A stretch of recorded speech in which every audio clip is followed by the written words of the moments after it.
Bonjour et bienvenue dans cette étape de CATIA FAO Tuto, qui est donc la première étape quand on est vraiment en FAO, qui va consister à aller chercher la pièce qu'on vous avait dessinée ou qu'on vous a fournie, de mettre un brut autour et d'intégrer tout ça dans une machine.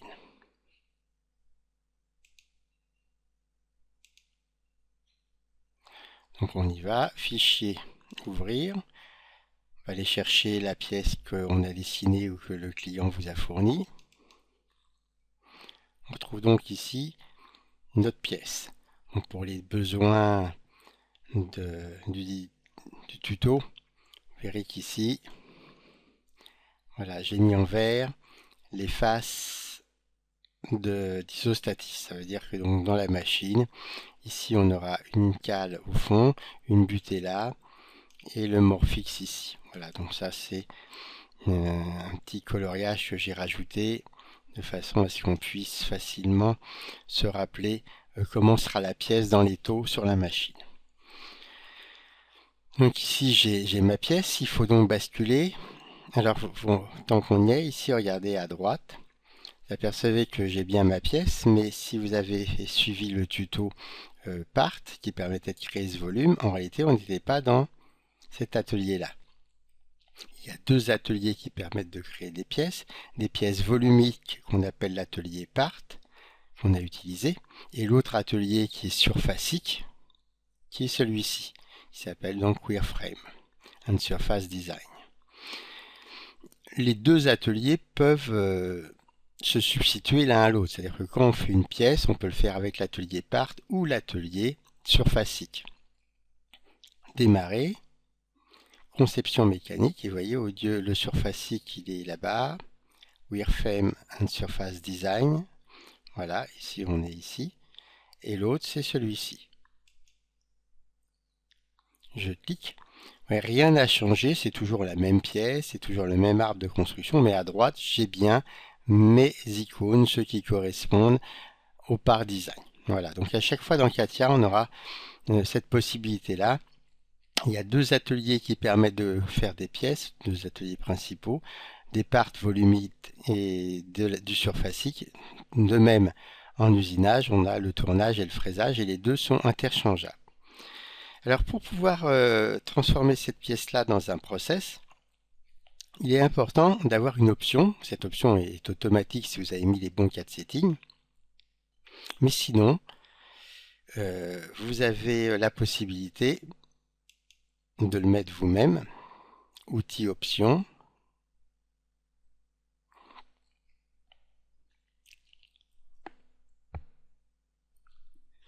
Voilà, donc ça prend toujours un petit peu de temps. Ici dans options, donc on va aller dans l'usinage. Voilà, ici usinage. Et dans usinage, ici, dans l'onglet général, si on va tout en bas, voilà, ici on doit avoir coché, créer un modèle 4 parts pour stocker la géométrie. C'est ce qui permet d'avoir la structure automatique qu'on va appeler l'atelier. Si ça, ce n'est pas fait, vous n'obtiendrez pas l'écran du tuto. Donc soit vous avez mis les 4 settings, et il n'y a pas de souci, soit vous le faites vous-même à la main, hein, options, usinage, ressources, tout en bas, créer un modèle 4 parts pour stocker la géométrie. Voilà. Donc là, ça a bien été fait. Conclusion, j'ai ma pièce. Je demande usinage. Et comme c'est une pièce prismatique, je demande prismatic machining. Voilà. Ma pièce s'est retrouvée dans une autre orientation, mais bon, peu importe, dans l'atelier. Si vous regardez à droite, vous avez bien l'atelier prismatic machining, avec ici de quoi percer, de quoi faire des usinages de poches, des surfaçages, des contournages, des suivis de courbes, des encoches, etc. Donc ça c'est notre boîte à outils. En bas on retrouve bien sûr le petit carré jaune centré tout. Et puis si on veut zoomer avec la loupe ou tourner la pièce avec, voilà, sinon avec la souris on appuie sur le clic et le gauche.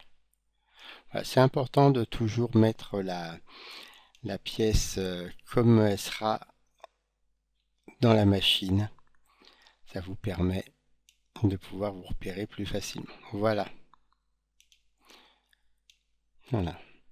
À partir de ce moment-là, vous vous apercevez que le système a créé une structure.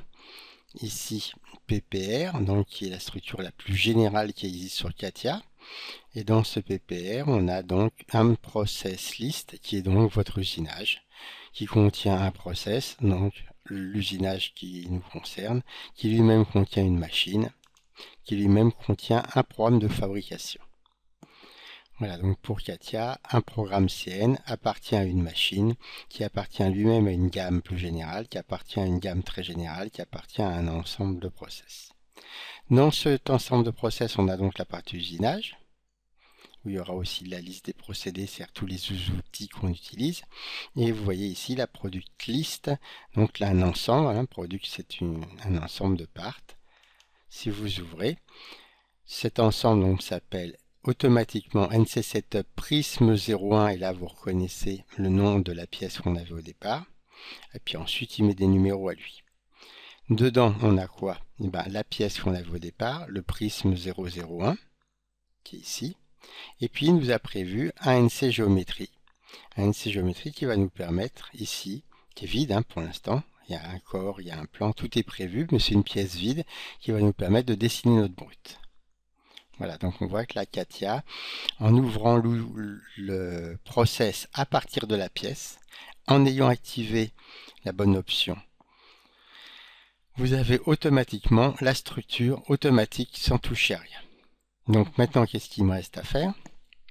Eh bien, définir un brut, parce que là, il n'est pas fourni. Le client ne me l'a pas fourni, donc c'est à moi de le dessiner. Donc j'ai pu le dessiner auparavant ou je vais le dessiner ici directement, et puis renseigner sur quel type de machine je suis.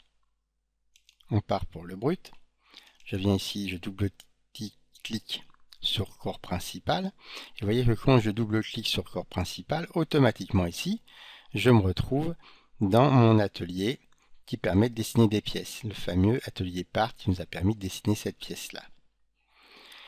Donc c'est ce qu'on appelle une conception en contexte, hein, c'est-à-dire j'ai tout gardé, la machine, le brut, et je vois ma pièce apparaître. Donc qu'est-ce que c'est que mon brut? C'est tout simplement un prisme qui va entourer tout ça. Donc ici je peux le faire de la même façon que j'avais fait la pièce, un prisme avec une certaine cote et une certaine épaisseur. Voilà, par exemple. Donc je viens ici, je clique sur esquisse. Au niveau de l'esquisse, donc ici, par exemple, sur ce plan-là, ou celui-ci, après peu importe, hein, vous allez voir, ça n'a pas beaucoup d'importance, ça. Voilà. Je fais, comme je l'avais fait auparavant pour dessiner la pièce, un prisme, et là, j'essaye pas de faire exactement la bonne cote, vous voyez, je viens un petit peu autour, voilà. Et maintenant, je vais mettre mes cotes. Sauf qu'au lieu de mettre la cote du brut, je peux mettre le brut par rapport à l'usiné. Donc ici, je viens choisir une cote, contrainte, je monte cette surface-là, et moi je veux que cette surface-là, ça soit la même que celle-ci. Lui me dit, l'option garder le lien avec l'objet sélectionné est active. Voulez-vous créer un lien avec l'objet sélectionné? Si je lui réponds oui, ce que je vais faire, la cote que je vais donner ici, entre le brut et l'usiné, va toujours être la même. Donc là, si je mets 1 mm, quelle que soit la taille de ma pièce, si je la fais bouger, automatiquement le brut sera 1 mm plus grand. Là, je vous ai dit qu'on était parti sur un profilé qui fait exactement la bonne cote, hein, donc ici du 35 par 55. Donc, puisque le profilé est à la bonne cote, je double-clique et je mets 0. Pareil pour ici, je suis la bonne cote, donc ici je peux demander une cote. Jusque là, à nouveau il dit attention, vous êtes en train d'être par rapport à la pièce usinée. Et moi je dis que par rapport à la pièce usinée, je veux 0. Hein, pourquoi j'ai mis 0? Parce que je considère que je pars d'un profilé de 35 par 55 que je vais débiter à une longueur de 20. Donc là-dessus, je suis directement à la bonne cote.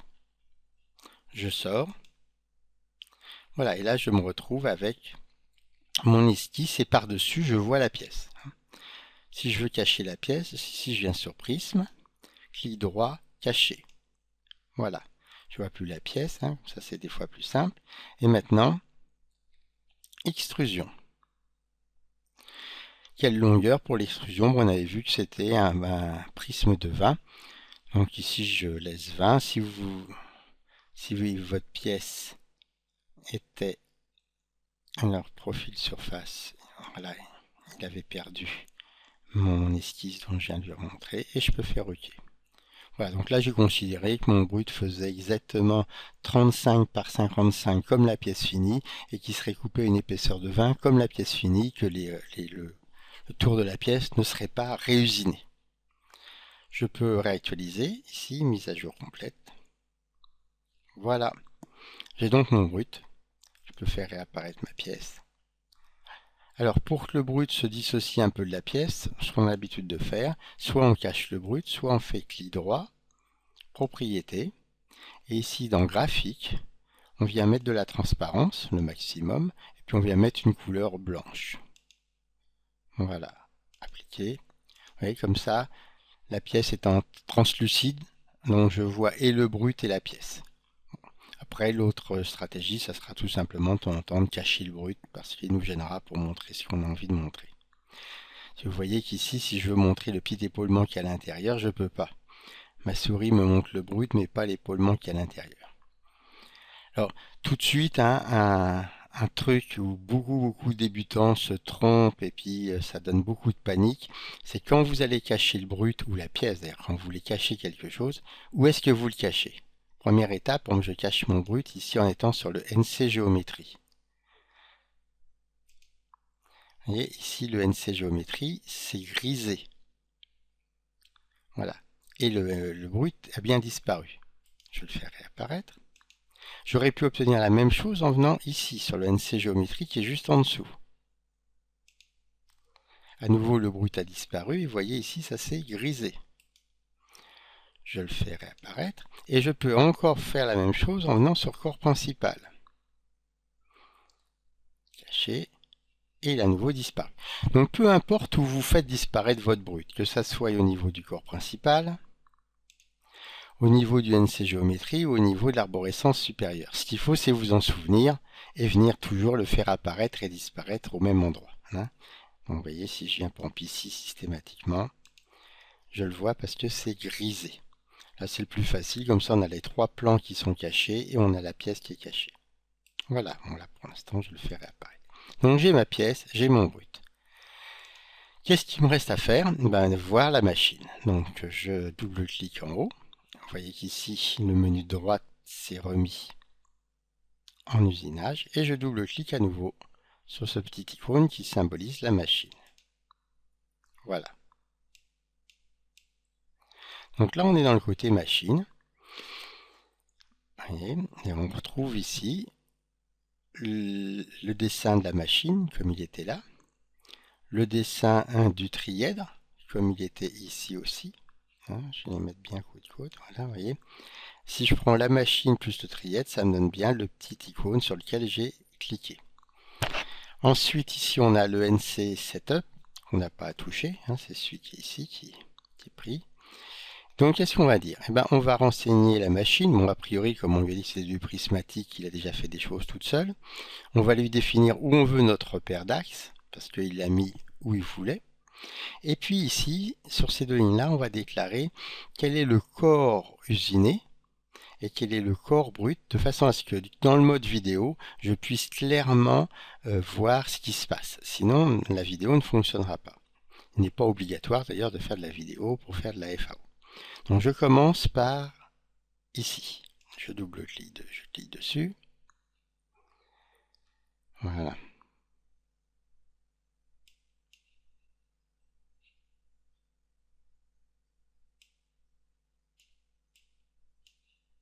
Alors, donc là je suis obligé, comme l'écran est un peu petit pour la démo, après je changerai de résolution. Voilà. Donc on reprend définition de la machine. Vous voyez qu'ici vous avez trois axes. Ici, vous avez 3 axes avec table tournante, ce qu'on appelle 3 axes et demi, ce qui est la même difficulté que ce qu'on est en train de faire. On peut faire du 5 axes, on peut faire du tour horizontal, du tour vertical et du tour multi-axe. Donc nous, vous voyez, il a bien choisi 3 axes puisque je venais du module prismatique ici. Ça, c'est du 3 axes. Ici, il vous dit où est la broche. En général, on n'a pas besoin d'y toucher. Les outils, on n'a pas besoin. Et commande numérique. Voilà, commande numérique, on a besoin de toucher à ça si on veut générer des vrais programmes. Par exemple, si je veux générer un vrai programme, je vais choisir ici ce qu'on appelle le postprocesseur, ppculib. Ici, je vais chercher ce qu'on appelle la table, pp. Donc, voilà. Vous voyez là, en ayant renseigné ppculib et ppcu-pptable, et en disant ici que je veux l'ISO, ça me permettra de générer mon programme à la fin. C'est pas une obligation de générer le programme. En revanche, si on veut aller à l'atelier, c'est une obligation.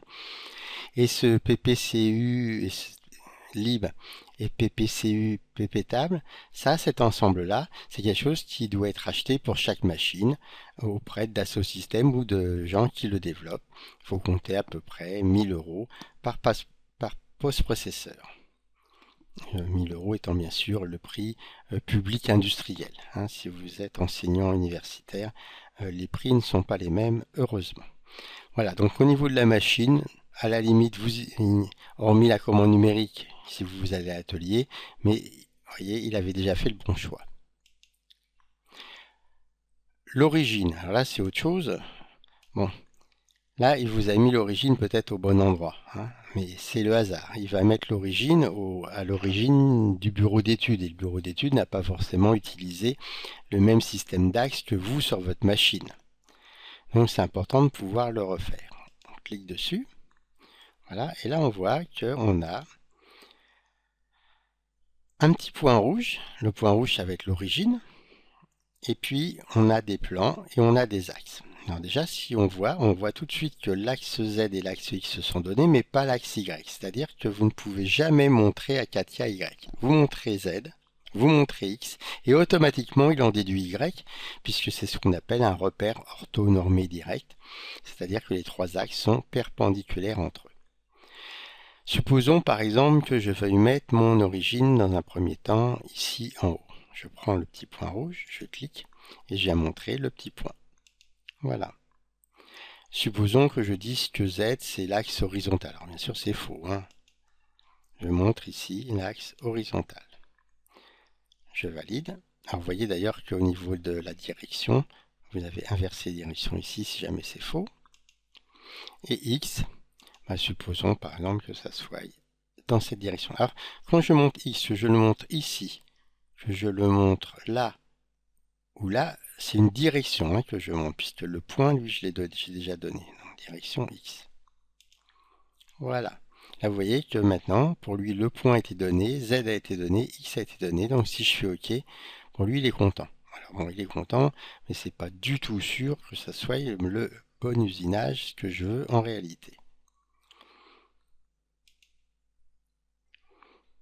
Alors, je rappelle F3 pour faire disparaître quand on est en dehors. Ici, on peut zoomer. Donc, je vais d'abord ressortir et déplacer ça. Vous voyez, voilà. Donc, on ne voit pas très bien parce que c'est sur fond vert. Mais si vous regardez, ici, il y a Z. Ici, il y a X. Voilà. Et c'est bien ce point-là. Et ici, il écrit triette de référence. On va le changer. Je reclique. Donc le point en réalité il est où? L'origine est au croisement des normales d'isostatisme. Donc comme je suis en appui plan derrière sur le mort fixe, avec une cale en dessous et en buté là, et ben c'est ce point-là qui est le bon point. Voilà. L'axe Z. Évidemment, l'axe Z, la broche va venir par le haut. Donc ici, je peux soit lui montrer un plan, celui-ci, celui-ci, soit lui montrer une droite. Voilà, lui saura que c'est la direction Z. Et toutes les droites peuvent être montrées. Ok, et maintenant l'axe X va être horizontal. Voilà, je valide. Voilà, je m'aperçois ici, je ne sais pas si vous pouvez bien voir, hein, mais que Z est vers le bas. Donc je reviens dessus, je reclique sur Z, et là je fais tout simplement inverser direction. Je fais OK, OK, et cette fois-ci j'ai bien Z vers le bas, vers le haut. Voilà, X, Y. Il ne me reste plus qu'à renseigner les pièces. Alors ici, je ne suis pas tout à fait sûr de moi pour ce qui est de...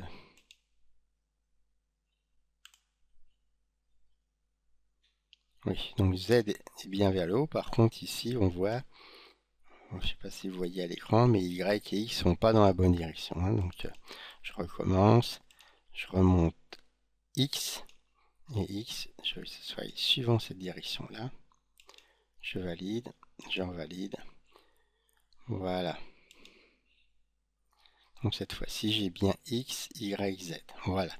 Donc Z vers le haut. Alors X, en réalité, n'est pas vers la gauche, mais vers la droite. Je recommence une nouvelle fois. Je prends X. Et je l'inverse. Voilà, donc là, je suis bien dans un repère tel que je le retrouverai sur ma machine. Z vertical, X vers la droite et Y en s'éloignant. Bien sûr, si le repère est mal positionné, vous pourrez le repositionner une fois que vous connaîtrez exactement la machine. En revanche, si Z est mal positionné, ça ne pardonne pas. Aucun usinage n'est possible. Donc c'est très important de mettre le bon Z. De préférence le bon X et le bon Y. Et si possible le bon point. Mais sinon le point vous pourrez le remettre après. Mais au moins les usinages auront lieu. Donc il ne me reste plus qu'une seule chose à faire. Très rapide. Dire quel est le brut et l'usiné. Alors ici vous voyez. Pièce. Hop. Je clique dessus.